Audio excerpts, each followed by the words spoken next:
morning to all of you. My name is Zemarankita. I am studying in Standard 5. My school name is Divine Integrity School in Jagatsinghpur.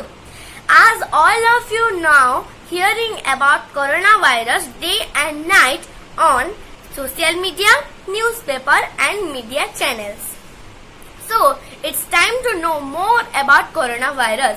As you already heard about coronavirus activities and prevalence all over the world, I just want to tell about the precautions. We know vaccines are not available now, so we should stay at home and wash our hands regularly.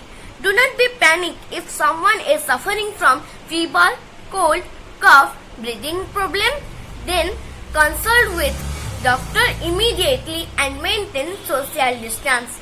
Stay safe at home. By doing this, we can save our life as well as others too. Let's pray for the world. Thank you.